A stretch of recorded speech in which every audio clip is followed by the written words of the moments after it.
Buenos días. Hoy nos acompaña en Libertad de Pensamiento Daniel Ibáñez. Vamos a hablar un poco acerca de lo que ha pasado esta última semana en el campo político. Ha sido dos últimas semanas, la verdad, bastante movidas. Ha habido un cambio de gabinete, se ha conformado un nuevo gabinete, nuevos ministros han entrado, otros han sido ratificados. La figura de Cateriano, de Pedro Cateriano, que es ahora el nuevo premier, definitivamente va a condicionar el tipo de gobierno para el próximo año. Una figura totalmente diferente a la de Ceballos, naturalmente. Es una persona con un poco, yo diría, más personalidad que el presidente Vizcarra. Y pues para eso vamos a hablar un poco con Daniela, también con Bruno.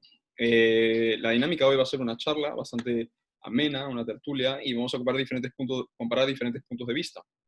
En esta oportunidad, Bruno va a leer rápidamente algo que le ha escrito y después lo vamos a comentar. Bueno, te dejo el espacio, Bruno. Gracias, Santiago. Bueno, sí, quería comentar,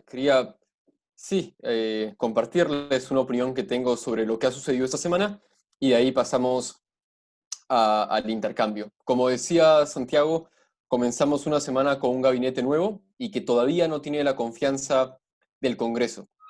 Según la Constitución, en los siguientes días, Cateriano debería pedir la confianza al Congreso. Y el Ejecutivo está buscando recibir la confianza antes del 28 de julio. En esto hay un poco más de celeridad que lo que normalmente vemos. ¿Por qué tanta prisa? Esto no se sabe, pero es posible que el 28 de julio recibamos una bomba.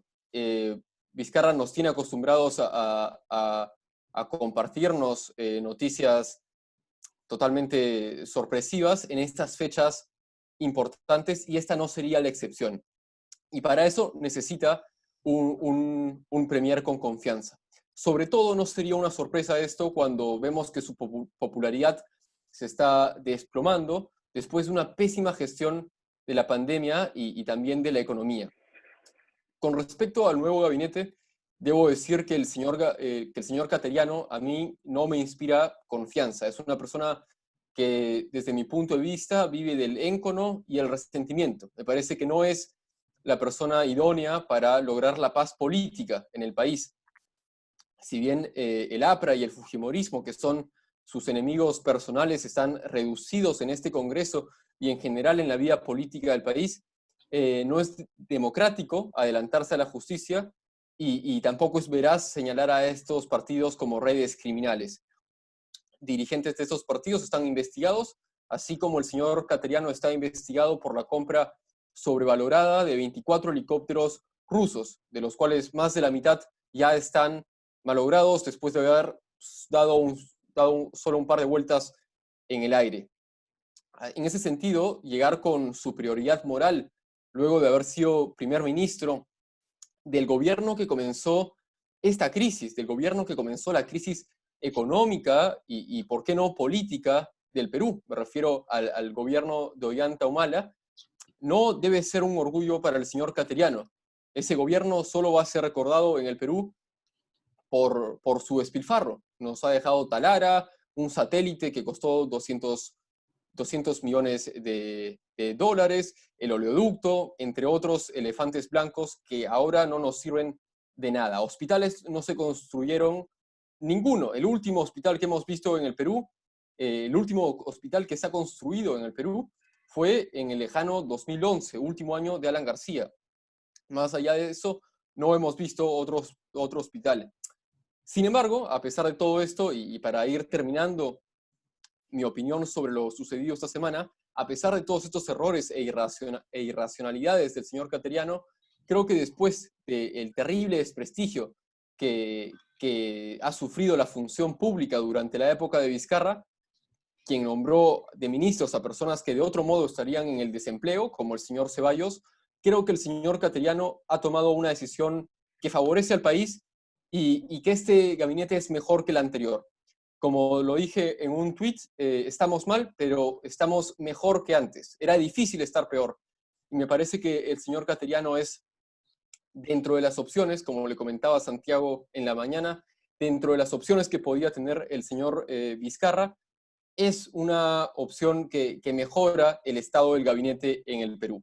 no es la persona idónea para lograr la paz política, no es la persona idónea para llevar a cabo reformas que trasciendan, pero creo que es mejor que el anterior gabinete. Habiendo dicho esto, abro la mesa para que ustedes comenten sobre lo que sucede en el Perú, sobre lo que he comentado. Comenzamos y le damos la bienvenida a Daniela. Dale. Gracias, Bruno. Gracias. Estoy completamente de acuerdo contigo. La verdad que me queda poco que agregar al resumen que has hecho al respecto de lo que estamos viviendo, ¿no? Con el cambio de gabinete.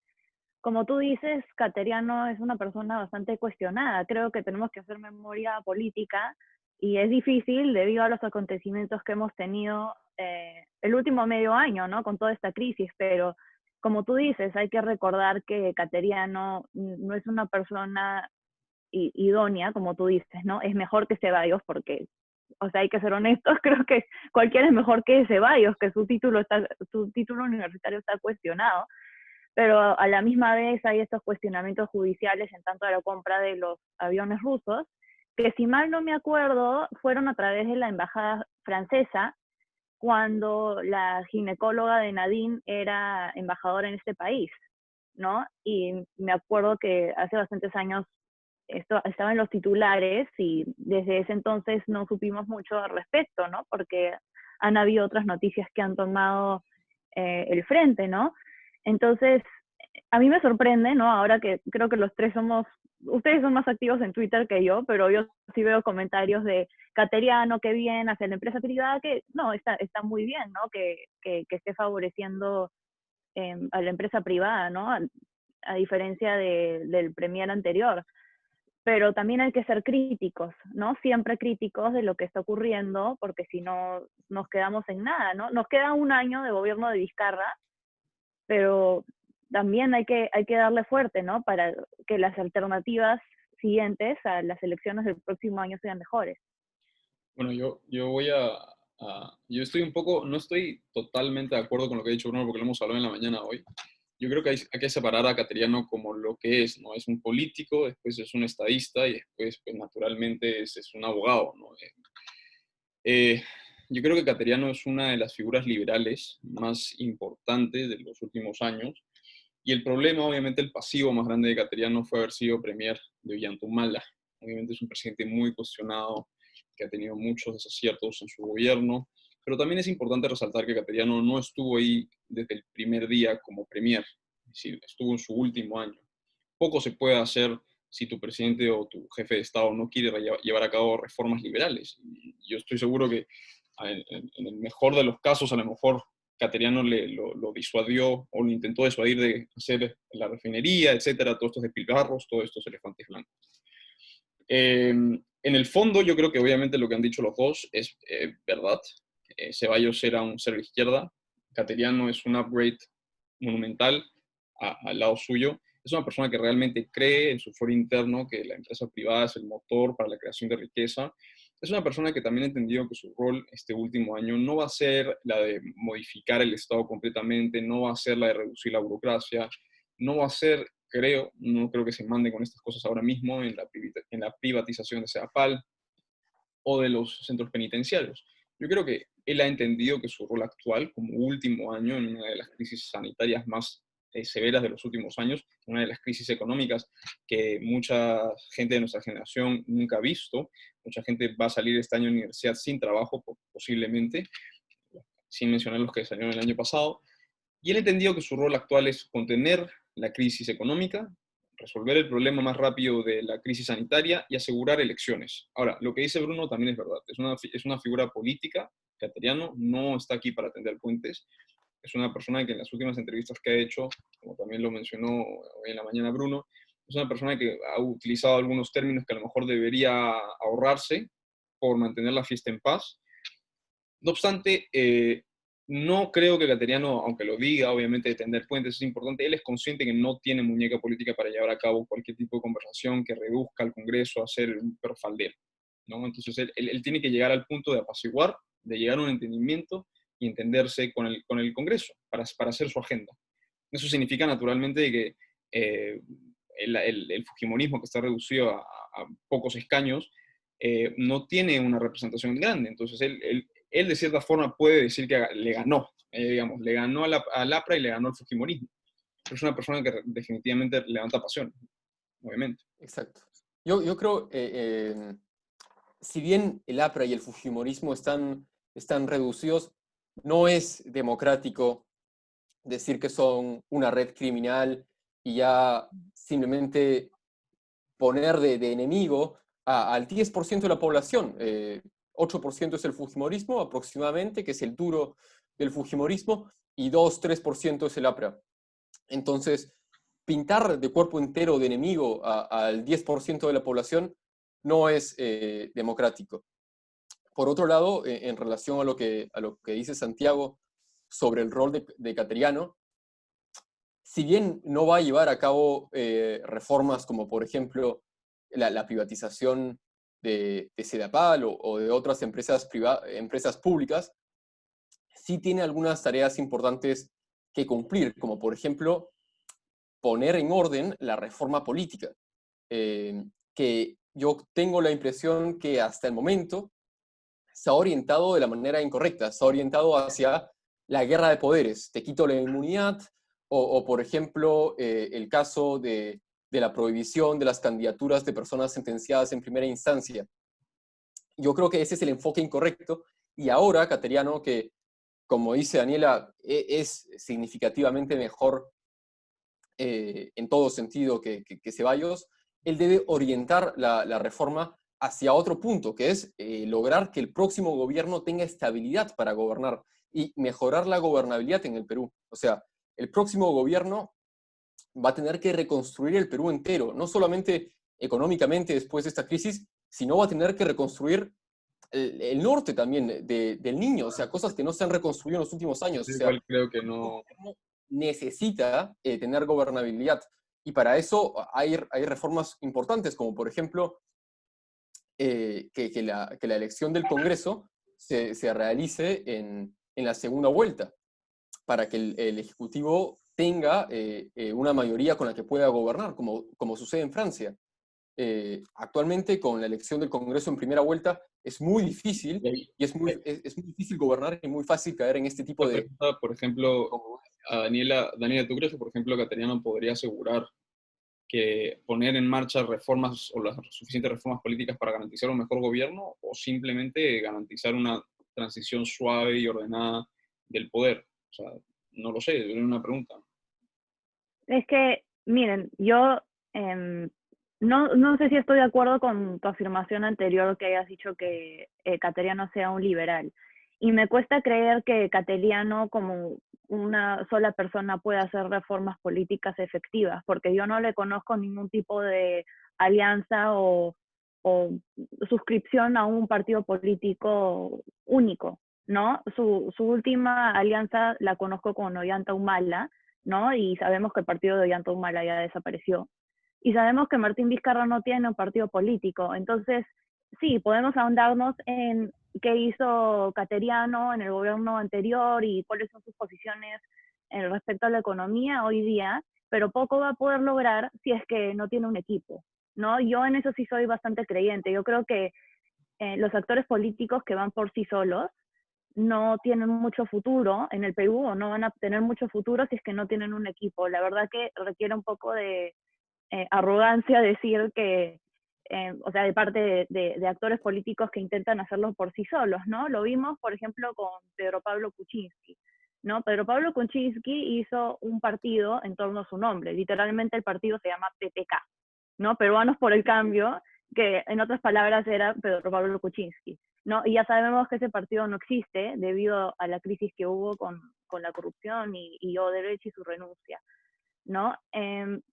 A Cateriano solamente le conozco la imputación de los aviones rusos, y eso es bastante cuestionable, ¿no? Yo creo que ahora sus actitudes hacia el Congreso, como querer hablar con las diferentes bancadas, es definitivamente positiva, no se lo voy a criticar, yo creo que eso es bastante positivo.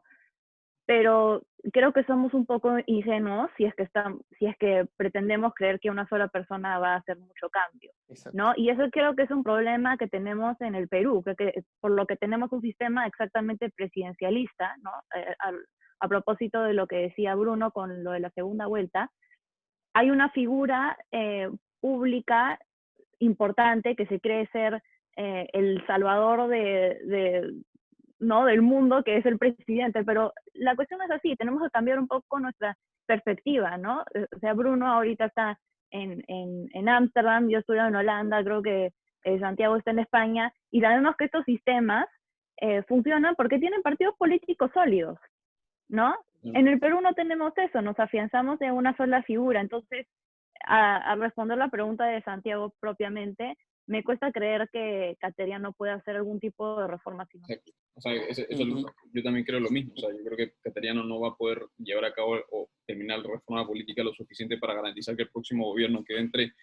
Por lo menos darle forma. Puede darle forma. O sea, eso... Porque faltan 9 meses y no hay reglas claras. Yo creo que definitivamente esa va a ser una de sus tareas. Dar forma y garantizarlo. Al margen de las pasiones que levante Cateriano y etcétera, ¿no? O sea, y ahora, pasando el tema, porque quiero hablar de otro tema que hablé también con Bruno en la mañana, y el gran problema creo que tiene la nueva derecha, las nuevas generaciones que están entrando a la política, es comerse los pleitos de los antiguos políticos.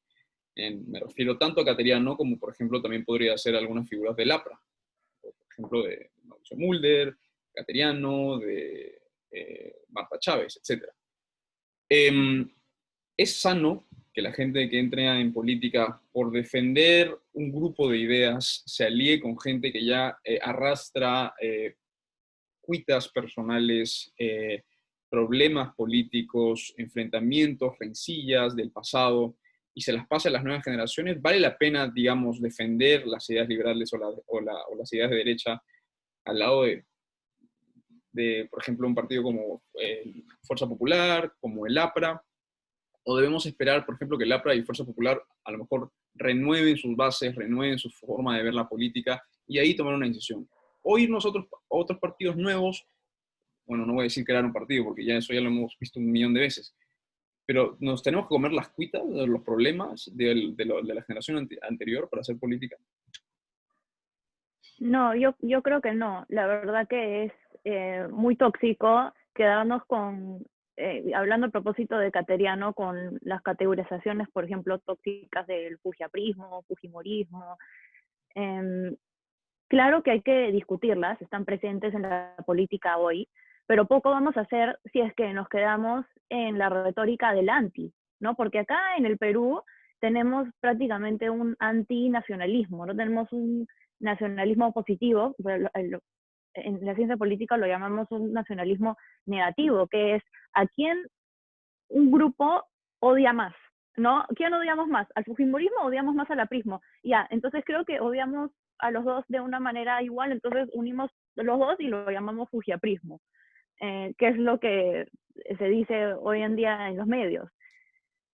Creo que la discusión, como hablabas de liberalismo, conservadores, quienes sean, todos deben tener un espacio en el ámbito político, ¿no? Y la discusión tiene que ser en base a ideas concretas, ¿no? No en base a, claro, hay que reflexionar acerca de la historia, qué cosas se hizo bien, qué cosas se hizo mal, pero se tiene que hablar propiamente de ideas.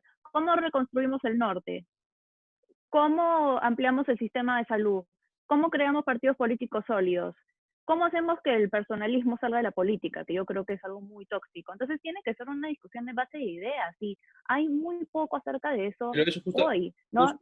Justo eso, lo hablaba también hoy, ¿no? Es decir, el ejemplo más claro, y lo digo porque lo he hablado con Bruno, es hubo una generación nueva en el APRA, por ejemplo, que venía con otro discurso cuando se iba a elegir al nuevo secretario general, caras frescas, caras que ahora están muy activadas en las redes sociales y que son muy apristas, y que debido, creo, a lo que dices tú, Daniela, los personalismos en la política, se terminaron convirtiendo en aquello que no querían ser, ¿no? Se comieron los pleitos de las viejas generaciones y ahora son apristas acérrimos en vez de apristas reformistas, apristas con un poco de autocrítica. Y Bruno, eso es lo que te pregunto. Tanto, gente que viene tanto, por ejemplo, de atrás de Cateriano o de Mulder, si es necesario comer, o sea, yo entiendo que cuando entras a un partido tienes que llevarte todas tanto las peleas que no son tuyas como las que van a ser tuyas. Pero tiene que haber un límite, ¿no? Y reconocerlo. ¿Me preguntas a mí? Sí, sí, sí, sí. Yo creo que en parte es necesario, es parte de hacer vida política y parte de hacer vida partidaria. Hay ciertos líos que te los tienes que comer. Específicamente esa gente que no se quiere comer nada y que quiere llegar a la carrera, al Congreso totalmente limpia porque cree que así le va a ir mejor y que va a ser un mejor aporte al país. Esa gente es la misma que va a crear un partido 4 veces, que se recicla con el gobierno de Toledo, pasa por el de Ollanta, pasa por el de PPK, ahora se mete a Vizcarra y en la próxima elección va a aparecer y va a decir, soy la renovación. Entonces, esa gente es la que más daño le hace al país. Entonces, necesitamos gente que sí, que si cree en ciertas ideas, que se coma el conflicto, el lío. Eso no quiere decir ser ciego y taparse los ojos y ver corrupción y no ver corrupción donde evidentemente hay corrupción. Hay que condenar ciertos actos, evidentemente, pero si uno realmente quiere hacer vida partidaria, como hay mucha gente que la hace y que yo la admiro por hacer vida partidaria, porque hay que tener hay que tener mucho compromiso.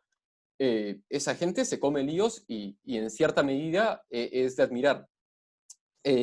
También yo quería resaltar algo que decía Daniela, que en el Perú faltan estos debates de ideas y faltan las ideas en la política. Y específicamente esta semana, o la semana pasada, que hemos tenido este nuevo gabinete, ha quedado claro que las ideas están en un papel totalmente secundario y que primero está exactamente lo que decía Daniela, los antis. ¿Qué es lo único que une a Vizcarra y a Cateriano? El antifujimorismo, el antiaprismo. Vizcarra no es un liberal, no cree en el libre mercado, es estatista. Cateriano es en lo económico liberal, estuvo en el Fredemo, es un liberal, cree en el libre mercado, cree en la competencia, no es estatista, pero lo único que lo une con Vizcarra es el antifujimorismo, el antiaprismo acérrimo. Entonces, estamos lamentablemente, o en este momento físicamente, Daniela está en un país que se rige a través de antis y no a través de ideas. Y es eso lo que nos trae a estas elecciones que cada vez son más tóxicas y con resultados que al final nadie desea, porque siempre pasamos a la segunda vuelta votando por el mal menor y no por el candidato que hubiésemos querido tener. Entonces, se necesita gente más convencida de sus ideas y que sepa decir, no me uno a este partido porque a pesar de que es muy probable que entre al Congreso, no comparto las ideas. Se necesita más compromiso y seriedad.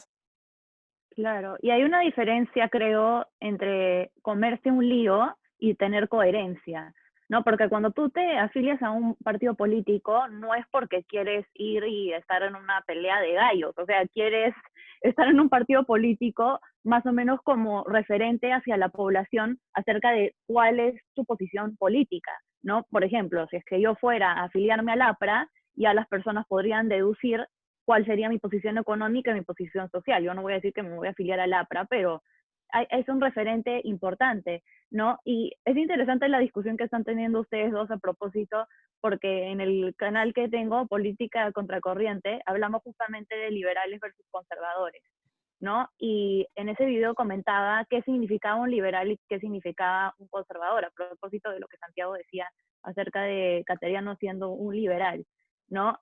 Y es importante saber que yo creo que no se tiene que cortar excusas con un liberal. Es bien fácil categorizar a una persona liberal sin saber el trasfondo de esta ideología política tan importante, ¿no? Porque este debate entre estas dos ideologías políticas importantes que tenemos hasta el día de hoy viene de la Revolución Francesa, ¿no? Entre los que se opusieron a la Revolución Francesa y entre los que querían continuar con la revolución, los que querían continuar con la revolución.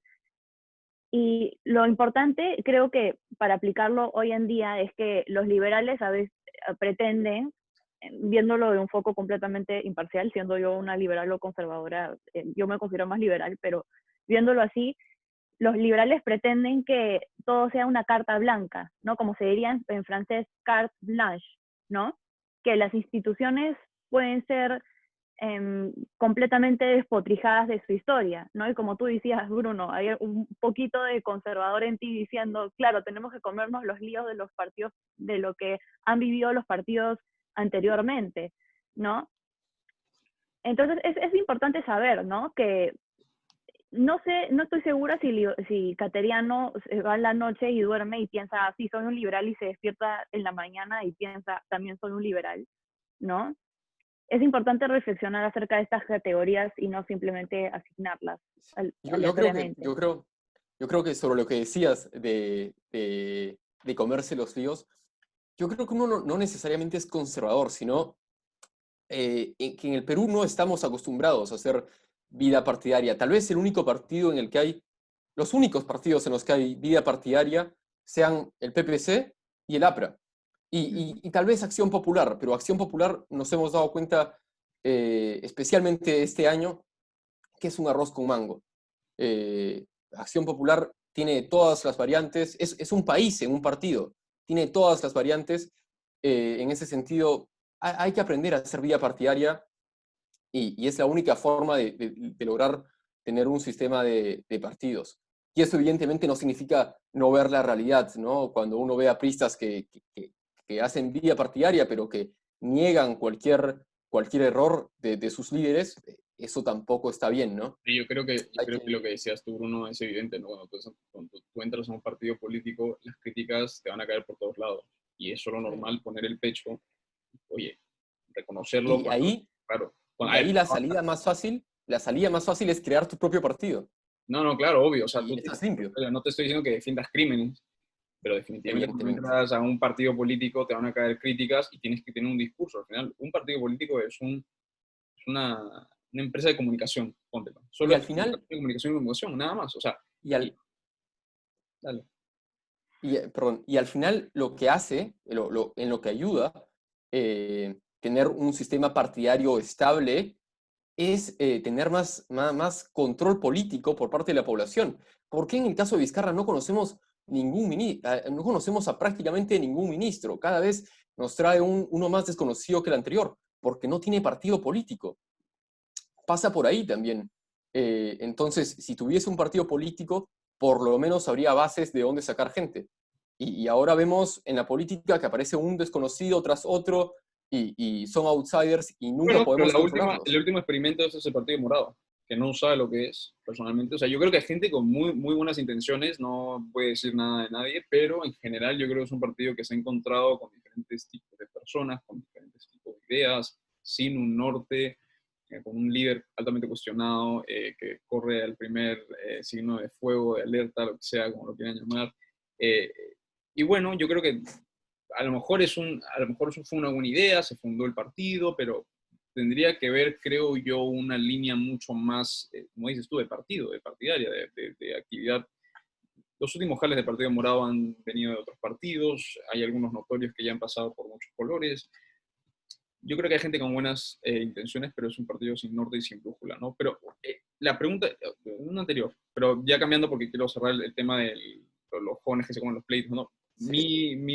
Esto iba directamente al hecho que, por ejemplo, la disputa famosa entre Mauricio Mulder y Cateriano, que es, digamos, la forma más nítida de explicar esta cuestión.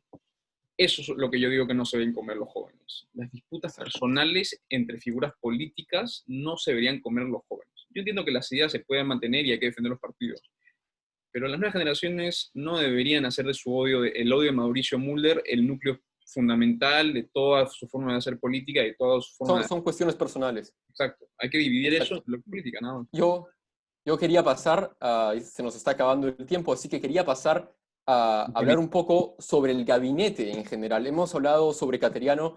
¿Ustedes cómo ven la conformación del gabinete en las diferentes carteras? ¿Creen que en este caso ha sido Cateriano en coordinación, como señala la Constitución, pero como muchas veces no se cumple, ha sido Cateriano, en coordinación con Vizcarra, quien ha elegido quién ocupa cada cartera.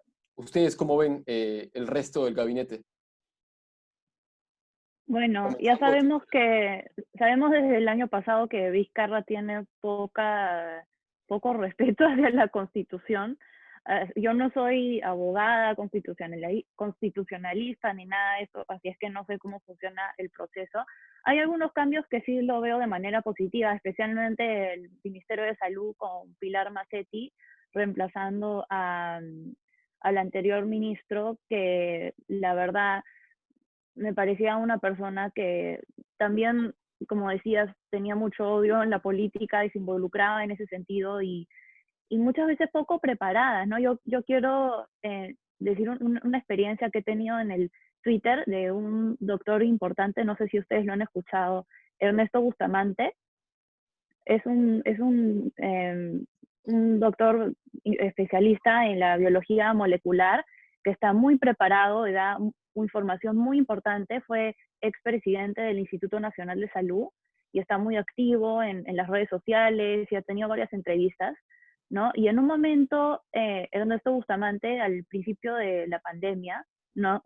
Se comunicó con Vizcarra y con el Ministerio de Salud para dar sus opiniones, ¿no? Por ejemplo, especialmente en respecto a la debacle entre las pruebas moleculares y las pruebas rápidas, ¿no? Diciendo que las pruebas rápidas no funcionan, porque ya sabemos que las pruebas rápidas arrojan muchos falsos positivos y muchos falsos negativos, y él como experto se comunicó con el ministerio, ¿no? En buena fe, ¿no? Diciendo, yo puedo dar mi opinión y quisiera que esto salga a la luz, por favor cambien el rumbo de la estrategia, para que hayan pruebas moleculares y no se den las pruebas rápidas que están fallando.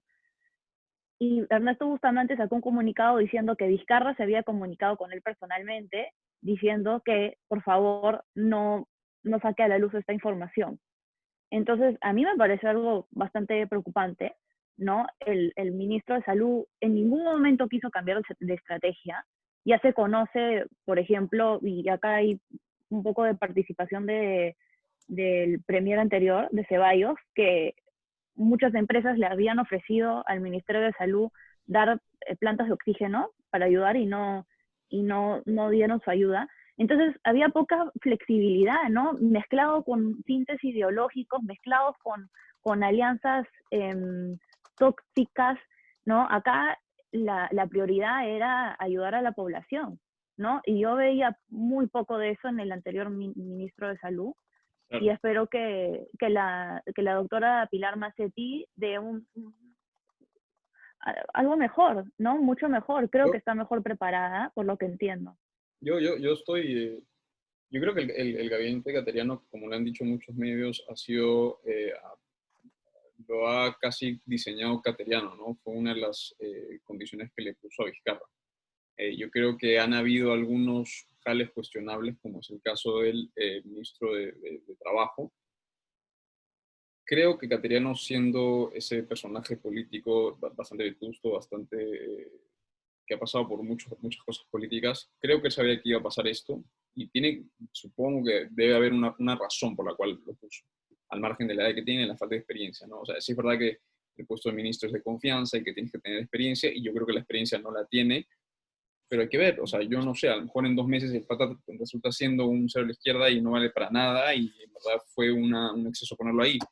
Por otra parte, creo que a estas alturas, a un año de las próximas elecciones, yo no haría un gabinete totalmente a mi medida, con matices todo quirúrgico. Creo que necesitas tener a 5 o 4 ministros que son los más importantes, que es economía, salud, trabajo, no lo sé, eso lo tendremos que ver más adelante. Entonces, al fin y al cabo, es difícil, pero creo que Cateriano se entiende bien, por ejemplo, con María Antonieta Alba, se entiende bien con la señora Macetti, muy bien con el ministro de Trabajo. Entonces, yo esperaría verlo. Yo creo que hay cosas un poco extrañas, como por ejemplo que la ministra de Producción, que fue terrible en su cargo, prácticamente destruyó la economía y la pequeña y mediana empresa, se haya mantenido en el gabinete, solo que esta vez en el Ministerio de Comercio Exterior. Eso es muy extraño porque su labor fue terrible. Luego, en el caso de trabajo, vamos a ver, como dice Santiago, en general el gabinete, el nivel académico del gabinete es bastante bajo. No vemos gente muy preparada más allá de María Antonieta. Y sí, en general Vizcarra ha destruido la reputación en general de lo que puede ser su gabinete. Nadie quiere aceptar un cargo a estas alturas. Y sí, vamos a ver qué pasa. Se nos está acabando el tiempo, así que vamos terminando por el día de hoy, pero ha sido un gusto tener a Daniela y ojalá la podamos tener nuevamente en alguna otra oportunidad. Así es. Igualmente, muchas gracias por la invitación. No. Gracias, Daniela. Bueno, Y bueno, hasta luego. un gusto. Chao. Se acaba. Chao.